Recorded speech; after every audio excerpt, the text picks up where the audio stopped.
Good evening everyone, ఎలా ఉన్నారు? I hope you are all doing well. Welcome to T1 academy current affairs classes.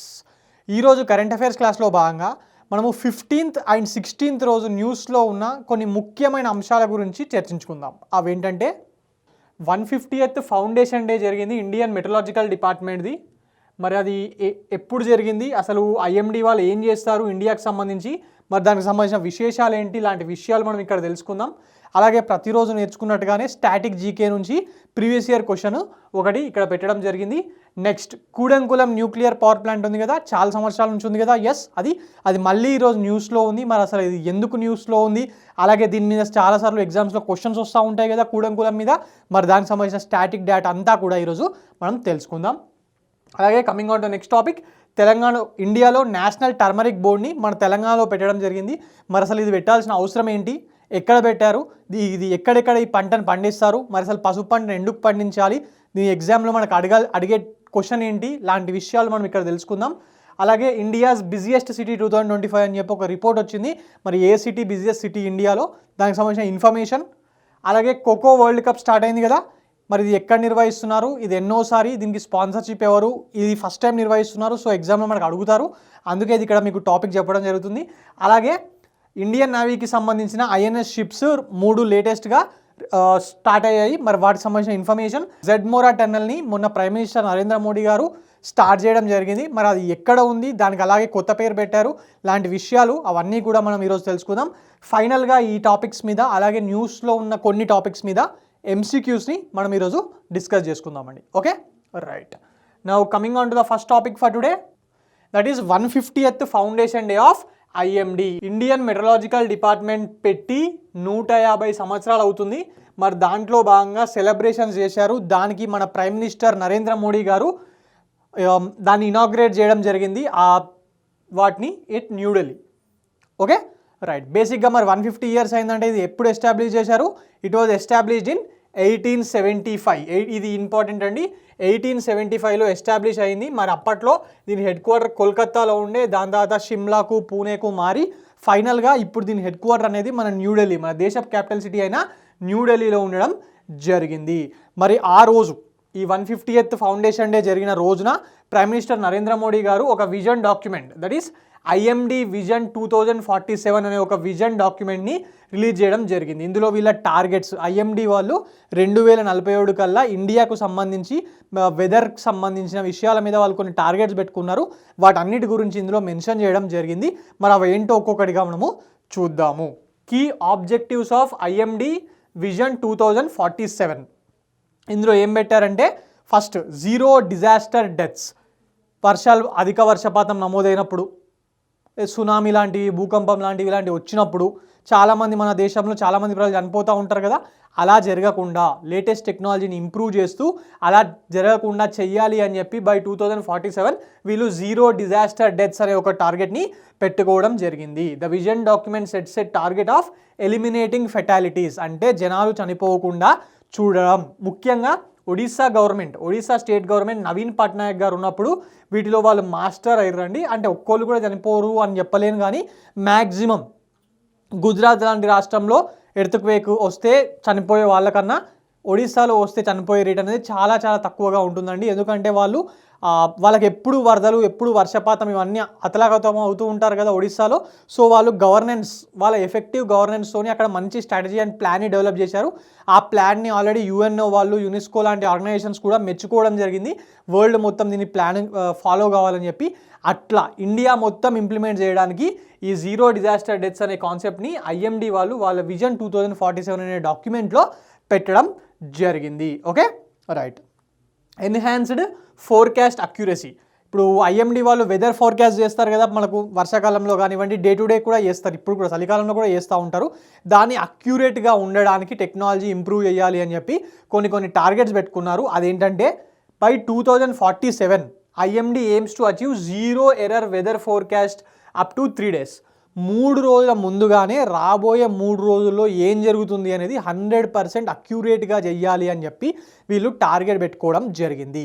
అలాగే 5 days ముందుగానే ఏం జరుగుతుంది అనే దాంట్లో 90% అక్యురసీ ఉండాలి అని చెప్పి, అలాగే 7 డేస్కేమో 80% అక్యురసీ ఉండాలని చెప్పి, అలాగే 10 డేస్కి 70% అక్యురసీ ఉండాలని చెప్పి వాళ్ళు టార్గెట్ పెట్టుకోవడం జరిగింది. ఇందులో మనకి ఎగ్జామ్ పాయింట్ ఆఫ్ వ్యూలో 3 డేస్కి 0 ఎర్రర్ ఉండాలి అని చెప్పి వీళ్ళు టార్గెట్ పెట్టుకున్నారు అనేది మనకు చాలా చాలా ఇంపార్టెంట్ అవుతుంది. 5 డేస్ 7 డేస్ 10 డేస్ పెద్దగా అడగరు, కానీ 100% అనేది ఎన్ని రోజులకు పెట్టుకున్నారు అనేది మనకు ఎగ్జామ్ పాయింట్ ఆఫ్ వ్యూలో ఇంపార్టెంట్ అవుతుంది. 3 డేస్కి వాళ్ళు పెట్టుకోవడం జరిగింది. అలాగే అదే రోజు మన ప్రైమ్ మినిస్టర్ నరేంద్ర మోడీ గారు 150 సంవత్సరాలు ఈ ఆర్గనైజేషన్ పెట్టి కంప్లీట్ అయిన సందర్భంగా ఒక కాయిన్స్ని రిలీజ్ చేయడం జరిగింది, కోమమరేటివ్ కాయిన్స్ని రిలీజ్ చేయడం జరిగింది. Okay, right. Now coming on to next, దానికి సంబంధించి ఇంకా కాంప్రిహెన్సివ్ వెదర్ డిటెక్షన్. ఇందాకే మనం మాట్లాడుకున్నాం కదా, the department plans to attain 100% detection of all types of severe weather events down to the village and household levels. ఒక village, for example ఏదో ఒక మీ విలేజ్ అనుకోండి, ఆ విలేజ్లో ఎగ్జాక్ట్గా ఆ రోజు ఏం జరుగుతుంది, వర్షం పడుతుందా, 100% అక్యురేట్తోని పడదా, ఎండ ఏమన్నా బాగా కొట్టదా, అట్లా ఒక విలేజ్ టు విలేజ్ లెవెల్ వరకు మనం ఇంప్రూవ్ చేసుకోవాలని చెప్పి వాళ్ళు టార్గెట్గా పెట్టుకోవడం జరిగింది. అలాగే ఇదే రోజున ప్రైమ్ మినిస్టర్ నరేంద్ర మోడీ గారు మిషన్ మౌసమ్ అనే ఒక మిషన్ని ఈయన రిలీజ్ చేశారు. దాని గోల్ ఏంటంటే making our country weather ready and climate smart nation. ఇప్పటి వరకు మాట్లాడుకున్న టాపిక్ ఏనండి ఐఎండి వాళ్ళ టార్గెట్స్, బట్ అందులో ఒక మిషన్ మౌసమ్ అని చెప్పి పేరు పెట్టి స్పెసిఫిక్గా క్లైమేట్ విషయాల్లో, వెదర్ రిలేటెడ్ విషయాల్లో మనము టెక్నాలజీని అడ్వాన్స్ చేసుకొని 100% ప్రిడిక్ట్ చేసే పరిస్థితులకు రావాలి అని చెప్పి ఈ మిషన్ మౌసమ్ అనే స్కీమ్ని తీసుకురావడం జరిగింది. Mission Mausam is related to what అని చెప్పి ఎగ్జామ్లో అడుగుతారు. ఇలాంటి వాటి మీద చాలా సార్లు ఎగ్జామ్లో ఇప్పటికే అడుగున్నారు. మరి ఇది రీసెంట్గా వచ్చింది కాబట్టి మిషన్ మౌసమ్. దీనికన్నా ముందు మిషన్ మన్సూన్ అని ఉండే 2012లో గవర్నమెంట్ ఆఫ్ ఇండియా వీటి కోసమే మిషన్ మన్సూన్ అని చెప్పి ఒకటి తీసుకొచ్చింది. ఇప్పుడు latest upgradation scheme mission Mausam is related to which అని చెప్పి 4 స్టేట్మెంట్లు ఇస్తాడు. లేకపోతే which among the following statements regarding mission Mausam are correct అని చెప్పి 4 స్టేట్మెంట్ ఇచ్చి కనుక్కోమంటాడు ఎగ్జామ్లో. సో ఈ మిషన్ మౌసమ్ అనేది చాలా ఇంపార్టెంట్ అండి. ఇది ఎందుకోసము అంటే ఇక్కడ ఉంది పాయింట్. లేటెస్ట్ కటింగ్ ఎడ్జ్ టెక్నాలజీని ఇంప్రూవ్ చేసుకొని దాంతో అట్మాస్ఫిరిక్ అబ్జర్వేషన్స్ని ఎట్లెట్లా జరుగుతున్నాయి అని చెప్పి తెలుసుకోవడానికి కోసము రాడార్స్, శాటిలైట్స్ని అన్నీ ఏర్పాటు చేసుకొని 100% వెదర్ని ప్రిడిక్ట్ చేసేలాగా తయారు చేయడానికి ఈ మిషన్ మౌసమ్ అనే దాన్ని మన వాళ్ళు తీసుకొస్తున్నారు. India should be a leader in this weather and climate activity related అని చెప్పి దీన్ని తీసుకురావడం జరుగుతుంది. Okay, right. ఇందాక ఇదంతా మనం మాట్లాడుకున్నదే. దీనికి బడ్జెట్ రాబోయే 2 ఏళ్లలో దీని మీద 2000 కోట్లు ఖర్చు పెట్టబోతున్నారు. 2000 కోట్లు for the first 2 years mission Mausam మీద రాబోయే 2 ఏళ్లలో 2000 కోట్లు ఖర్చు పెట్టబోతున్నారట. మరి దీన్ని ఎవరు ఇంప్లిమెంట్ చేయబోతున్నారు, దీన్ని ఎవరు పట్టించుకుంటారు, అసలు గవర్నమెంట్ తరఫున ఏ ఇన్స్టిట్యూషన్స్ బాధ్యత తీసుకుంటాయంటే first IMD, Indian Meteorological Department. అలాగే మన పూణేలో ఉన్న ఐఐటిఎం ఉంది కదా, Indian Institute of Tropical Meteorology, వాళ్ళు. And third National Centre for Medium Range Weather Forecasting, Noida. ఈ 3 ఆర్గనైజేషన్లు దీని మీద మనకు which among the following statements regarding to Mission Mausam are true or incorrect అని ఇచ్చి 4 పాయింట్లు ఇస్తే ఖచ్చితంగా ఇందులో నుంచి ఒకటి పడుతుందండి. ఓకే, 3 ఐఎండి, ఐఐటిఎం పూణే, అలాగే నోయిడాలో ఉన్న National Centre for Medium Range Weather Forecasting. ఈ 3 ఆర్గనైజేషన్స్ పేర్లు ఇంపార్టెంట్, ఇవి చేస్తున్నాయని చెప్పి గుర్తుపెట్టుకోవాలి. Okay, right. అలాగే India is establishing a first of its kind cloud chamber. ఇండియాలో మొట్టమొదటిసారిగా ఐఐటిఎం వాళ్ళు, పూణేలో ఉన్న ఐఐటిఎం వాళ్ళు ఈ క్లౌడ్ ఛాంబర్ అనే దాన్ని ఇండియాలో మొట్టమొదటిసారిగా సృష్టిస్తున్నారు. ఆల్రెడీ యూఎస్ఏ, రష్యా, జర్మనీ ఇలాంటి దేశంలో ఉన్నాయి. మరి ఇప్పుడు ఫస్ట్గా వీళ్ళు మన దగ్గర సృష్టించడం జరుగుతుంది. Okay, right. ఇందాక చెప్పాను కదా మిషన్ మన్సూన్, ఇంతకుముందు మిషన్ మన్సూన్ అని ఉండే, ఇప్పుడు మౌసమ్ అని పెట్టారు కదా. ఇండియాలో లాంగ్ రేంజ్ వెదర్ ఫోర్కాస్ట్ కోసము మిషన్ మన్సూన్ అని చెప్పి ఆల్రెడీ ప్రోగ్రామ్ ఉండే, ఇది ఒకటి కూడా ఇంపార్టెంట్.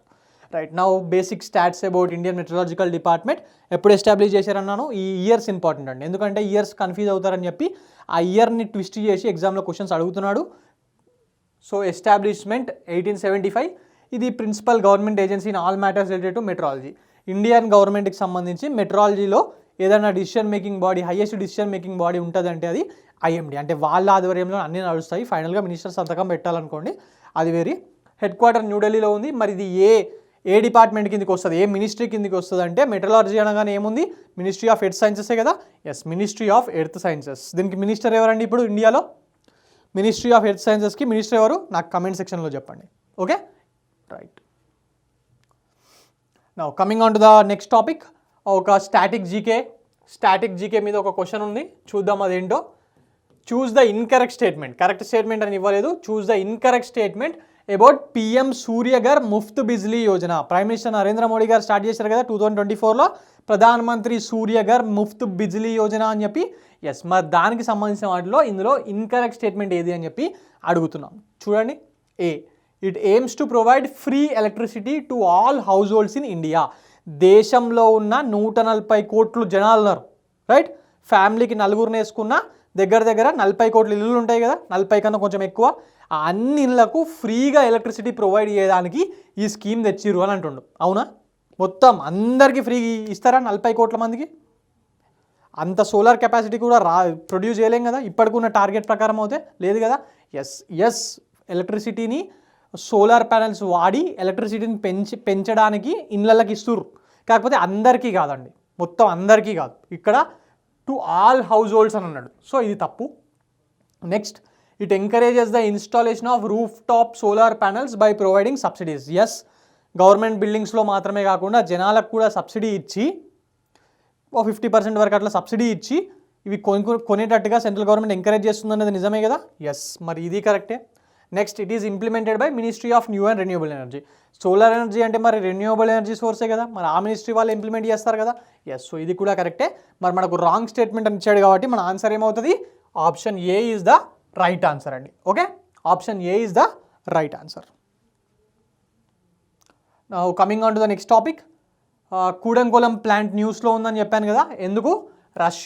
రష్యా వాళ్ళు 6వ న్యూక్లియర్ రియాక్టర్ని కూడంకోలం ప్లాంట్కి షిప్పింగ్ చేయడం జరిగింది. అంటే రష్యా నుంచి అక్కడికి కావాల్సిన ఎక్విప్మెంట్ అన్నీ కూడా ఈ 6th న్యూక్లియర్ రియాక్టర్ని ఆ న్యూక్లియర్ ప్లాంట్లో ఇన్స్టాల్ చేయడానికి ట్రాన్స్పోర్ట్ చేయడం జరిగింది. కూడంకోలం ప్లాంట్ మీద చాలాసార్లు క్వశ్చన్స్ వచ్చాయండి. మరి రష్యా వాళ్ళు ఎందుకు చేశారంటే కూడంకోలం ప్లాంట్ని రష్యా ఇండియా భాగస్వామ్యంతో కట్టడం జరిగింది. మరి అందులో ఫైనల్ రియాక్టర్ ఇది, మొత్తంగా 6 న్యూక్లియర్ రియాక్టర్స్ని కడతామని చెప్పి అప్పట్లోనే అగ్రిమెంట్ కుదిరింది. దాని ప్రకారం ఫైనల్ రియాక్టర్ ఇప్పుడు ట్రాన్స్పోర్ట్ చేయడం జరిగింది. ఇండియా మన రష్యన్ గవర్నమెంట్కి చెందిన రొసాతోమ్ అంటారు, లేకపోతే రస్తూమ్ అని కూడా అంటారు కొందరు. ఆ రస్తూమ్ వాళ్ళు 6th అండ్ ఫైనల్ న్యూక్లియర్ రియాక్టర్ని ఇక్కడ కూడంకోలం ప్లాంట్కి తరలించడం జరిగింది. కూడంకోలం ప్లాంట్ ఎక్కడ ఉంది? తమిళనాడు. అక్కడ న్యూక్లియర్ ప్లాంట్ని ఏ దేశంతో కలిపి ఇండియా నిర్వహిస్తుంది? రష్యా.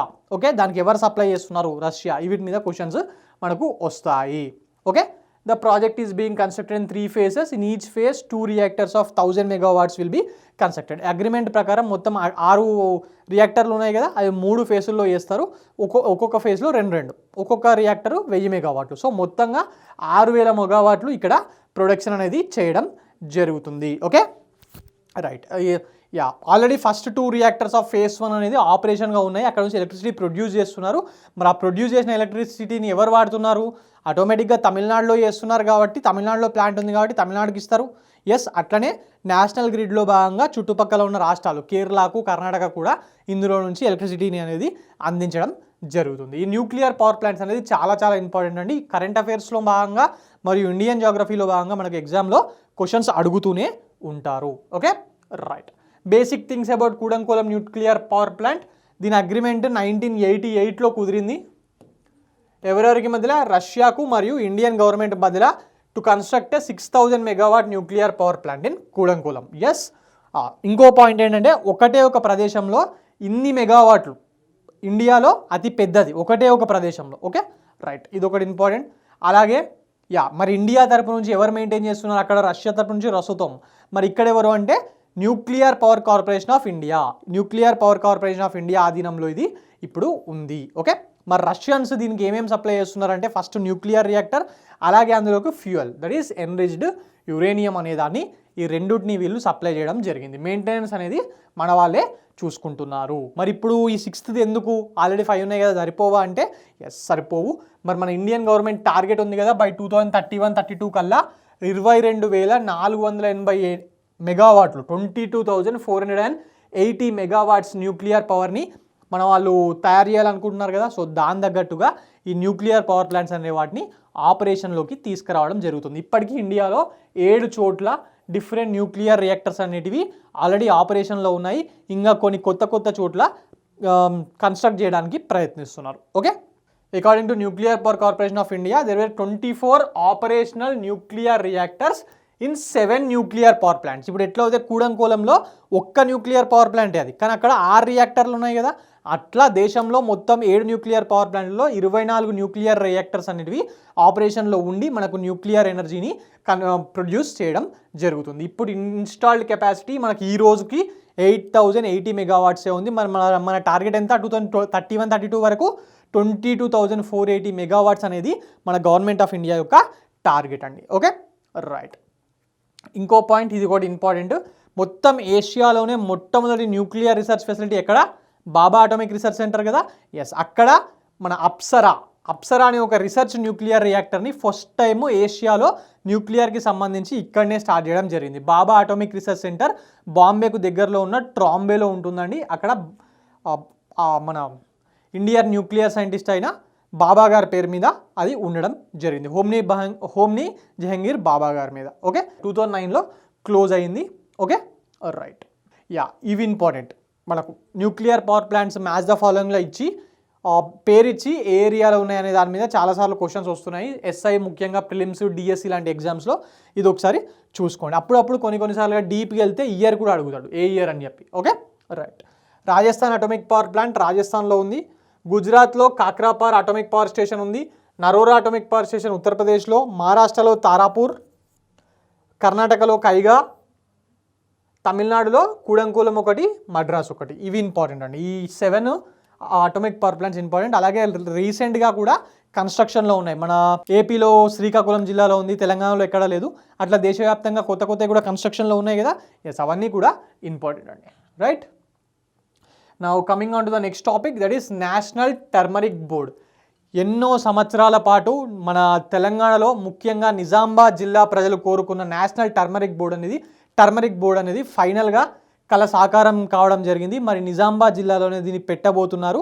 మరి దీనికి చైర్మన్గా పల్లె గంగారెడ్డి గారిని నియమించడం జరిగింది. ఓకే, రీసెంట్గానే దాని ఇనాగ్రేషన్ జరిగిందండి న్యూఢిల్లీలో. మరి minister for commerce Piyush Goyal గారు ఉన్నారు కదా, ఆయన డిపార్ట్మెంట్ కిందకి వస్తుంది ఇది, ట్రేడ్ అండ్ కామర్స్. మరి ఆయన దీన్ని ఇనాగ్రేట్ చేయడం జరిగింది న్యూఢిల్లీలో. ఓకే, ఇక్కడ మనకు ఇంపార్టెంట్ పాయింట్ ఏంటంటే ఈయన పేరు శ్రీ పల్లె గంగారెడ్డి. ఇది తెలంగాణ వాళ్ళకు మాత్రమే కాదు, ఏపీ వాళ్ళకు కూడా ఇంపార్టెంట్ అండి. ఏపీ వాళ్ళకేమో డిస్టిక్ అడగరు, తెలంగాణ వాళ్ళకు డిస్టిక్ కూడా అడుగుతారు. ఓకే, నిజామాబాద్ తెలంగాణ. రైట్. బేసిక్గా నిజామాబాద్ జిల్లా మాత్రమే కాకుండా నిజామాబాద్ జిల్లా, నిర్మల్ జిల్లా, జగిత్యాల జిల్లా, ఆ చుట్టుపక్కల ఇంకా సిరిసిల్ల రీజన్, ఈ ఏరియాలో చాలా టర్మరిక్ పండిస్తారండి. మనకు తెలంగాణ వాళ్ళకు మండల్స్ కూడా అడగచ్చు.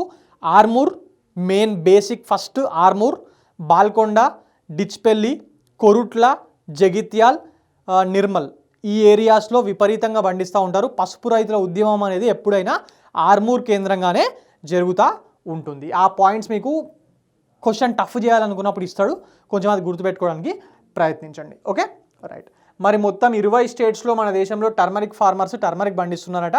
హైయెస్ట్ తెలంగాణలోనే పండించడం జరుగుతుంది. Okay yeah. నేషనల్ టర్మరిక్ బోర్డుకి సంబంధించి ఇది ఒకసారి చూసుకోండి. మన వాళ్ళు ఎక్స్పోర్ట్ చేస్తున్నారు బాగా. ఇండియా మొత్తం ప్రపంచంలోనే అత్యధిక టర్మరిక్ పండే దేశం ఏదైనా ఉందంటే అది ఇండియానే. మరి ఇక్కడ నుంచి ఎక్స్పోర్ట్స్ కూడా జరుగుతున్నాయి డిఫరెంట్ వెరైటీస్లో. అంటే 30 వెరైటీస్ ఉన్నాయంట పసుపులో, అవన్నీ కూడా మన వాళ్ళు పండించడం జరుగుతుంది. Okay right.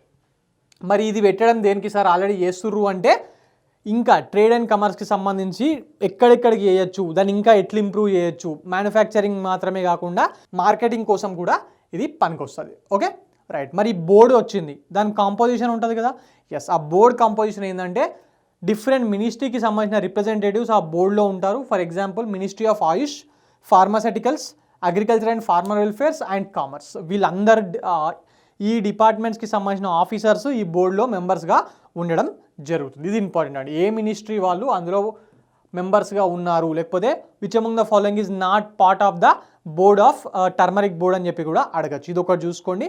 నెక్స్ట్, ఇది India stands as the largest producer, consumer and exporter of turmeric. ఇందాకే చెప్పాను కదా, మొత్తం ప్రపంచంలో అత్యధికంగా పసుపు పంట పండించే దేశం ఇండియా, అలాగే దాన్ని వాడే దేశం ఇండియా, అలాగే దాన్ని ఎక్స్పోర్ట్ చేసే దేశం కూడా ఇండియానే. సో ఇది మనకు ఇంపార్టెంట్. ఈ పాయింట్ వెరీ ఇంపార్టెంట్. 2023-24లో ఇంత పండించారనేది ఎగ్జాక్ట్గా ఏం అవసరం లేదు. Okay, yielding 10.74 lakh tons. Right. So పసుపు బోర్డు మీద ముఖ్యంగా తెలంగాణ వాళ్ళకు ఖచ్చితంగా క్వశ్చన్ అనేది మీరు ఎక్స్పెక్ట్ చేయొచ్చండి. Right. Now coming on to the next topic, that is India's busiest city 2025. కొత్తగా ఒక రిపోర్ట్ వచ్చింది. మరి as per this report Kolkata, జనరల్గా మనం బాంబే అనుకుంటాం కదా, బట్ ఈ రిపోర్ట్ ప్రకారం Kolkata has become the busiest city in India. 10 కిలోమీటర్లు తిరగాలంటే కోల్కతాలో యావరేజ్గా 34 నిమిషాల 33 సెకండ్లు పడుతుందంట. మరి కోల్కతా అంత బిజీగా ఉంది. ట్రాఫిక్ ఇన్ఫ్రాస్ట్రక్చర్ ప్రాబ్లము ఒకటి, రెండోది జనాభా కూడా మొత్తం నార్త్ ఈస్ట్కి, ఈస్టర్న్ ఇండియా అంటే ఒడిస్సాకు, వెస్ట్ బెంగాల్కి, అలాగే నార్త్ ఈస్టర్న్ ఇండియాకు ఇదే కోల్కతానే ఒక రకంగా అన్నిటికీ హెడ్ క్వార్టర్ లాగా ఉంటుందండి. చదువుకోవడానికి అందరూ అక్కడికే వెళ్తూ ఉంటారు. చదువుకోవడానికి, బిజినెస్కి ఏం కావాలన్నా బిగ్గెస్ట్ సిటీ ఆ ఏరియాలో అదే కాబట్టి అక్కడికే వెళ్తూ ఉంటారు. బీహార్ వాళ్ళు, బెంగాల్ వాళ్ళు, ఒడిస్సా వాళ్ళు, అస్సాం వాళ్ళు, నార్త్ ఈస్ట్ మొత్తం అక్కడికే వెళ్తూ ఉంటుంది. So first Kolkata, second Bengaluru, third Pune, fourth Hyderabad. మరి ఢిల్లీ, బాంబే వెనుకబడిపోయాయా? ఇన్ఫ్రాస్ట్రక్చర్ ఫెసిలిటీస్ అనేది బాగా ఇంప్రూవ్ కావడం జరిగింది అక్కడ. Okay, right. Next coming on to the next topic, that is kho kho world cup. మన గ్రామీణ క్రీడ మీలో కూడా చాలామంది ఆడుంటారు కదా చిన్నప్పుడు ఖోఖో. ఎస్, దానికి మొట్టమొదటిసారిగా ప్రపంచంలోనే వరల్డ్ కప్ అనేది నిర్వహిస్తున్నారండి. ఇప్పటి వరకు మనము cricket world cup, hockey world cup ఇట్లనే ఉంటాం, బట్ ఖోఖో వరల్డ్ కప్ అని ఎప్పుడైనా విన్నారా? లేదు కదా. అది పెట్టి లైవ్ కూడా ఇస్తున్నారు, స్ట్రీమింగ్ అవుతోంది ఆల్రెడీ. మరి ఈ ఖోఖో వరల్డ్ కప్ని న్యూఢిల్లీలోని ఇందిరాగాంధీ ఇండోర్ స్టేడియంలో నిర్వహించడం జరుగుతుంది. Okay, this event marked a pivotal moment in the history of traditional sports uniting 23 countries. Kho kho మొత్తం 23 దేశాలు ఆడుతున్నారంట, వాళ్ళందరూ ఇందులో పార్టిసిపేట్ చేస్తున్నారు. మొట్టమొదటి మ్యాచ్ ఇండియా నేపాల్కి మధ్య జరిగింది ఆల్రెడీ. ఇండియా గెలుపొందడం కూడా జరిగింది. మరి ఇందులో మనకి exam point of view important ఏంటంటే, ఒకటి న్యూఢిల్లీలో జరుగుతుంది, ఎన్నో వరల్డ్ కప్, మొట్టమొదటి వరల్డ్ కప్. అండ్ ఇంకో ఇంపార్టెంట్ పాయింట్, దీనికి స్పాన్సర్షిప్, మొత్తం ఖోఖో టీంకి స్పాన్సర్షిప్ ఒడిస్సా స్టేట్ గవర్నమెంట్ ఇస్తుందండి. మొన్నటి వరకు మీరు చూసుంటారు న్యూస్లో, హాకీ క్రీడకు చాలా సంవత్సరాల నుంచి అఫీషియల్ స్పాన్సర్గా ఒడిస్సా స్టేట్ గవర్నమెంట్ ఉంది కదా.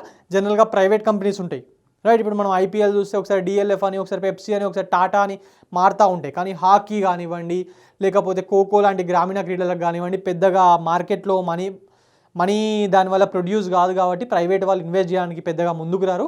కానీ ఒడిస్సా స్టేట్ గవర్నమెంట్ వీళ్ళని ప్రోత్సహించాలి అని చెప్పి ఇలా మంచి పని చేయడం జరుగుతుంది. సో రైట్, అది ఒడిస్సా స్టేట్ గవర్నమెంట్ అనేది మనకి ఎగ్జామ్లో అడుగుతారండి. రైట్.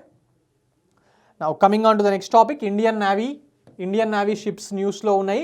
ఇండియన్ నేవీలో కొత్తగా ఐఎన్ఎస్ సూరత్, నీలగిరి అండ్ వాగ్షీర్ అనే మూడు, ఒకటేమో షిప్, ఇంకోటేమో డిస్ట్రాయర్, ఇంకోటేమో సబ్మెరైన్, ఈ మూడుని ప్రవేశపెట్టడం జరిగింది. ఈ పేర్లు ఇంపార్టెంట్ మనకు, నీలగిరి, సూరత్ అండ్ వాగ్షీర్. మరి దానికి సంబంధించి డీటెయిల్గా తెలుసుకునే ముందు అసలు ఇది ఎక్కడ తయారు చేసేది అనేది మనకి ఇంపార్టెంట్ అండి. Mazagon Dock Shipbuilders Limited వాళ్ళు దీన్ని తయారు చేయడం జరిగింది. Okay, right. Now coming on to the topic Nilgiri. First Nilgiri గురించి మాట్లాడుకుందాం. ఇది ప్రాజెక్ట్ 17Aలో భాగంగా ఈ నీలగిరి అనే దాన్ని తయారు చేయడం జరిగింది. బేసిక్గా ఇది శివాలిక్ క్లాస్ ఫ్రిగేట్, మరి ఇంతకుముందు నుంచే ఉండే, మరి దాన్ని అప్గ్రేడ్ చేసి స్టెల్త్ టెక్నాలజీ అనే దాన్ని పెట్టి మన ఇండియన్ నేవీ యొక్క డిఫెన్స్ని చాలా ఇంప్రూవ్ చేయడం కోసము దీన్ని ఐఎన్ఎస్ నీలగిరిని రూపొందించడం జరిగింది. నెక్స్ట్ ఐఎన్ఎస్ సూరత్, ఇది డిస్ట్రాయర్ షిప్ అండి. ప్రాజెక్ట్ 15B కింద దీన్ని రూపొందించడం జరిగింది. కోల్కతా క్లాస్ డిస్ట్రాయర్ అంట ఇది. మరి ఇందులో ఇండిజీనియస్ వెపన్ సిస్టమ్స్ మాత్రమే వాడుతున్నారు. బేసిక్గా ఈ ప్రాజెక్ట్ 15B అనేది ఇండియన్ నేవీకి సంబంధించి 4 అడ్వాన్స్డ్ గైడెడ్ మిజైల్ డిస్ట్రాయర్స్ని రూపొందించడానికి ప్రాజెక్ట్ 15B అనే దాన్ని స్టార్ట్ చేసిరు. మరి ఇది ఫైనల్ 4th డిస్ట్రాయర్, ఆల్రెడీ 3 అప్పగించేసిరు, మరి ఇది 4వది. ఇక ఫైనలీ వాగ్షీర్ అనేది సబ్మెరైన్ అండి. ఇక్కడ చూస్తున్నారు కదా, స్కార్పియన్ క్లాస్ సబ్మెరైన్ అనేది made in India. Okay, India 6th Scorpene class submarine, that is Vagsheer. Project 75 మనకి ఎగ్జామ్లో మ్యాచ్ ద ఫాలోయింగ్లో ఇచ్చి ప్రాజెక్ట్ 75, ప్రాజెక్ట్ 13B ఇట్లా ఇచ్చి దాన్ని మ్యాచ్ చేయమంటాడు. సో మీకు జస్ట్ ఆ పేర్లు మాత్రమే కాకుండా ఏ ప్రాజెక్ట్ కింద దీన్ని కన్స్ట్రక్ట్ చేసిరు అనేది కూడా తెలియాలి. సబ్మరైన్స్ని, స్కార్పియన్ క్లాస్ సబ్మరైన్స్ని ప్రాజెక్ట్ 75 కింద కన్స్ట్రక్ట్ చేస్తూ ఉంటారు. స్కార్పియన్ క్లాస్ సబ్మరైన్స్ అన్నీ కూడా డీజిల్ ఎలక్ట్రికల్ సబ్మరైన్స్ అండి ఇవి. Okay, right, diesel electric submarines.